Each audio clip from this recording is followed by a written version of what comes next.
The Chennai Shopping Mall Shravana Sambaram KG Sale Nakshi Jewelry Mela Flat 50% off. And upcoming films ఏంటి రెడీగా ఉన్నాయి?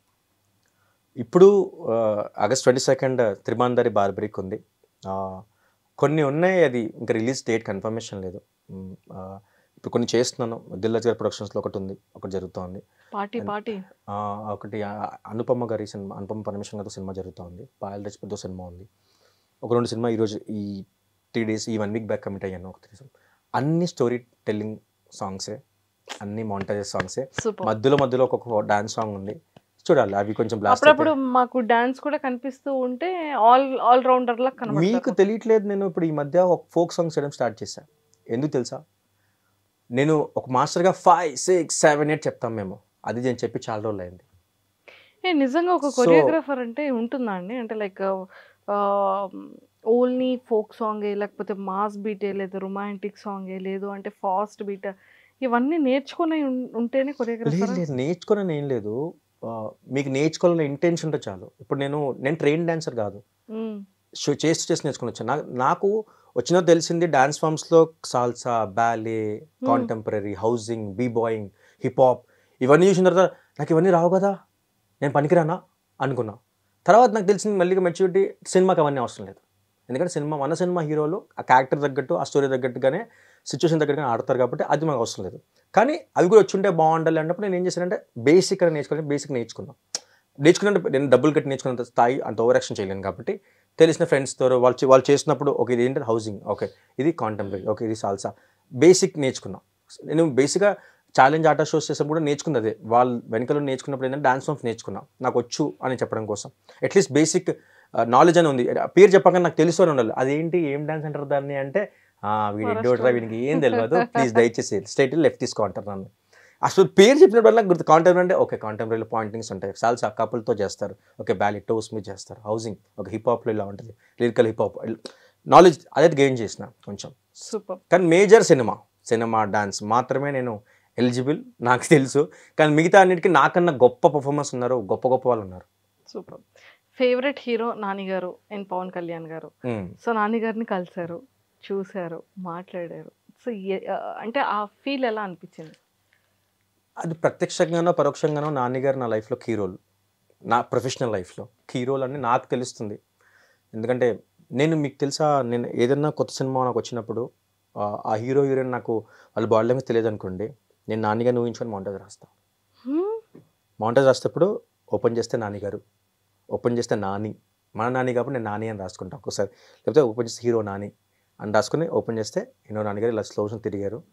అక్కడ నుంచి మళ్ళీ ఆ హీరోయిన్ నా ఇష్టం. ఆ టైంకి ఎవరు ఉంటారు, ఒక్కోసారి సాయి పల్లవి గారిని ఊహించుకుంటా, కీర్తి సురేష్ గారిని ఊహించుకుంటా. కీర్తి సురేష్ ఇలా చూశారు, ఇలా రియాక్ట్ అయ్యారు, ఇలా జరిగింది. ఆ మాంటేజ్ని నాకు కావాల్సిన హీరో నేను అప్పుడు ఏమవుద్దంటే, మన ఇష్టమైన హీరోస్ని మనం ఊహించుకొని రాయడం వల్ల ఏమవుద్దంటే ఆ ఇంట్రెస్ట్ మాంటేజ్ చాలా బాగా వస్తూ ఉంటుంది. ఎందుకంటే వాళ్ళు ఇచ్చే ఎక్స్ప్రెషన్స్ వల్ల కొన్ని మాంటేజ్లో ఫ్రేమింగ్ వల్ల బాగుంటాయి, కొన్ని మాంటేజ్ ఎక్స్ప్రెషన్స్ వల్ల బాగుంటాయి. ఇంకా నాన్నగారి ఎక్స్ప్రెషన్స్ మనం చెప్పని అవసరం లేదు, ఆయన కొంచెం ఫ్రేమ్ క్లోజ్ పెట్టి వదిలేసి మర్చిపోవచ్చు, మనం ఆయన చూసుకుంటాడు ఇంకా. సో అట్లా చాలాసార్లు రాసినవి. ఇప్పుడు ఏంటంటే ఆ సినిమాలో ఏ హీరో అయితే ఉంటాడో వాళ్ళని ఊహించుకొని రాస్తున్నాను. ఎందుకంటే మనం ఏదో ఊహించుకొని తర్వాత అక్కడ వచ్చిన కదా లేదనుకో, అంటే నేను ఎట్లా అనుకున్నా, ఐ థింక్ వాటో దిస్ అన్నట్టు అవుతుంది. సో అందు గురించి దిస్ చూద్దాం, ఐ థింక్ వాటో వద్దనేసి. సో ఆ సినిమాలో ఆర్టిస్ట్ని మాత్రం ఊహించుకొని రాసి వాళ్ళకి ఎక్స్ప్లెయిన్ చేస్తున్నా. కానీ ఎమోషన్ బిల్డింగ్ అంతా same. Okay, super. So Nani గారిని కలిసిన తర్వాత మీరు చెప్పండి ఫస్ట్ వర్డ్ ఏంటి? నాన్నగారితో పనిచేస్తున్న దసరా ఫస్ట్. అంటే నేను డాన్సర్గా సైడ్ ప్లీజ్ అది కానీ చాలా కొన్ని సాంగ్స్ చేశాను. నాన్నగారు దేవదాస్ కానీ కొన్ని సాంగ్స్ చేశాను, అవి చేశాను. చేసినప్పుడు ఆ రోజు అనుకున్నా, ఒక్కసారిగా నాన్నగారు లాంటి హీరోతో నాన్నగారితో మాస్టర్ తర్వాత వర్క్ చేస్తే బాగుంటుంది, వర్క్ చేయాలి అని, క్లోజ్గా నా పేరు తెలియాలి, నన్ను చూడాలి, ఇట్లా ఉంటాయి కదా కొన్ని. పవన్ కళ్యాణ్ గారితో అలా చాలామంది ఫేవరెట్ హీరోస్ చాలామంది ఉంటారు, కానీ మోస్ట్ ఫేవరెట్ నాన్నగారు చెప్పచ్చు, పవన్ కళ్యాణ్ గారు కూడా చెప్పచ్చు. సో తర్వాత దసరాకి నేను ట్రై చేస్తున్నా, తెలంగాణ బ్యాక్డ్రాప్ కథ జరుగుతుందనేసి నేను వెళ్ళి కలిశాను, కొన్ని మాంటేజెస్ చెప్పాను. మేజర్ సాంగ్స్ అన్నీ ప్రేమేష్ మాస్టర్ గారే చేశారు, కానీ స్టోరీ టెల్లింగ్ కొన్ని సాంగ్స్ ఉన్నాయి దాంట్లో, చైల్డ్హుడ్ ఎపిసోడ్స్ కానీ, కొన్ని ధరణి చనిపోయిన తర్వాత కొన్ని మాంటేజ్ సెక్షన్కి నేను వర్క్ చేశాను, అండ్ లిరికల్ వీడియోస్కి వర్క్ చేశాను నేను. సో నాకేది లేదు, ఏం చేసినా నాన్నగారు క్లోజ్గా ఉండాలి, క్లోజ్గా వర్క్ చేయాలి, అది నా మెయిన్ ఫిక్స్ అయిపోయా. దసరాకి చేశాను. దసరా చేశాను. మొత్తానికైతే ఒక తర్వాత ఇష్టమైన హీరోతో వర్క్ వర్క్ చేయడమే చేసి చాలా గ్రేట్. చాలా గ్రేట్ వర్క్ చేసిన తర్వాత హిట్ 3కి ట్రై చేస్తున్నప్పుడే నాకు కోర్ట్ వాల్ పోస్టర్ నుంచి కాల్ వచ్చింది. అప్పుడు అనుకున్నా ఒక నాన్నగారితో వర్క్ చేయలేకపోతానేమో ఈ హిట్ 3కి, తెలియట్లేదు, కన్ఫ్యూజన్గా ఉంది నాకు. నేను రీచ్ అవ్వలేకపోతున్నాను శైలేష్ సార్ కూడా.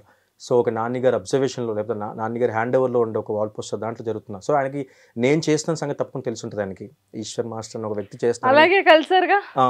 తెలుసు. మళ్ళీ నాన్నగారి చుట్టుపక్కల ఉండే అవకాశం ఉంది. నాన్నగారి ఏమంటారు ఆయన అబ్జర్వేషన్లో చేసే సినిమా కాబట్టి చూసాక పిలిచారా? నా గురించి చెప్పారు. ఆయన మూమెంట్ వేశారు స్టేజ్ మీద. ఆయన ప్రియదర్శి గారు, నాని గారు, డైరెక్టర్ గారు. స్టేజ్ మీద అది కాకుండా జస్ట్ ఫిలిం చూసేటప్పుడు సాంగ్ చూసిన తర్వాత తప్పకుండా రిలీజ్ బిఫోర్ దీప్తి మేడం వాళ్ళ సిస్టర్ దీప్తి మేడంతో చాలాసార్లు చెప్పారంట నా గురించి. ఈ మాంటాజ్ బాగుంది, లేదా ఈ మాంటాజ్లో రోషన్ ఎక్స్ప్రెషన్ ఇక్కడ బాగా ఇచ్చాడు, లేదంటే శ్రీదేవి ఇక్కడ బాగా ఇచ్చింది, లేకపోతే ఇది ఎలా వచ్చింది, ఇది బాగుంది, జాబిలీటు చేరేను పొరపాటున మరియో, అక్కడ సెల్ ఫోన్ తీసి అలా పెట్టి ఇలా అంటుంటే, లేకపోతే కళ్ళు 2 పుస్తకాలు భాష లేని అక్షరాలు చూపుతోనే మొదలయ్యి అన్ని అక్కడ ఒక టాయ్ని చూసి ఇచ్చే ఎక్స్ప్రెషన్, లేకపోతే వాళ్ళ అమ్మతో మాట్లాడుతున్నప్పుడు ఇవన్నీ ఆయన చెప్తున్నాడు.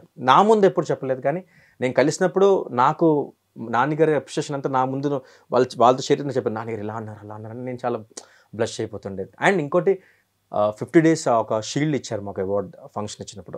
చిన్న ఫంక్షన్ జరిగింది ప్రైవేట్గా. ఆ రోజు మెమరబుల్ డే. ఆ రోజు అందరు అవార్డు అయిపోయింది, ఫుల్ పార్టీ చేస్తున్నాం, అందరం చిన్న పార్టీ మూడ్లో ఉన్నాం. నాన్నగారు వచ్చి డ్యాన్స్ అయ్యారు. నేను నాన్నగారు ఇట్లా ఫేస్ టు ఫేస్ దిశా అల్లి అని ఇట్లా ఆడుతున్నాం మేము. ధూమ్ ధామ్ దోస్తాన్ ఇరగా మరగా చేద్దాం ఇట్లా. నాన్నగారు అంటే క్లోజ్గా నా మైండ్లో నేను అందరు ఎవ్వరు లేరు, నేను నా మైండ్లో స్లో మోషన్లో నేను ఇట్లా ఉన్నా నాన్నగారి ముందు. అందరికీ మాత్రం మామూలుగా ఆడుతున్నా, నాన్నగారు నా చుట్టూ ఇట్లా ఫేస్ ఫేస్ ఆడుతాం ఇట్లా దానికంటే ఇట్లా ఆడుతూ ఉన్నాం. నా ఫేస్లో స్లో మోషన్ ఉంది. మా 50 days షీల్డ్ కోర్ట్ ఫేమ్, నాన్నగారితో క్లోజ్గా ఆడడం, హ్యాండ్ పట్టుకొని ఇట్లా ఆడుతున్నాం ఇద్దరం. ప్రియదర్శన్తో ఆడడం, అసలు రోషన్తో మా డైరెక్టర్ అసలు ఎప్పుడు ఆడలేదు. ఆడుతున్నప్పుడు ఒక కంప్లీట్ సర్కిల్ డాన్సర్లో అనుకున్న ఒక థాట్ నాలో పుట్టిన ఒక ఆలోచన అలా తిరిగి అలా జరిగింది. అండ్ నెక్స్ట్ ప్యారడైజ్లో కూడా చేయబోతున్నాం. సో మళ్ళీ కలుస్తా. Super. And last question, so ఇప్పుడు మమ్మీ డాడీ ఎలా ఉన్నారు అండ్ సిస్టర్స్ లైఫ్ ఎలా ఉంది? Family happy, professional side happy, కానీ ఇంకా వాళ్ళకి ఇంకా మైండ్లో ఉంది సో కాల్డ్ శేఖర్ మాస్టర్ లాగా, జానీ మాస్టర్ లాగా అవ్వాలి నా కొడుకు. మా నాన్న ఇప్పటికీ అంటాడు, అవుతావు రా 5 yearsలో, జస్ట్ 5 yearsలో తిరుగుతుంది ఇట్లా. మా నాన్న ఇప్పుడు నమ్మకం ఉంటుంది. ఫినాన్షియల్గా నేను మాస్టర్ అయిన తర్వాత మా పెద్ద చెల్లి డాన్సర్ ఉన్నప్పుడు మా పెద్ద చెల్లి పెళ్ళికి నేను సపోర్ట్గా ఉన్నాను మా నాన్నకి.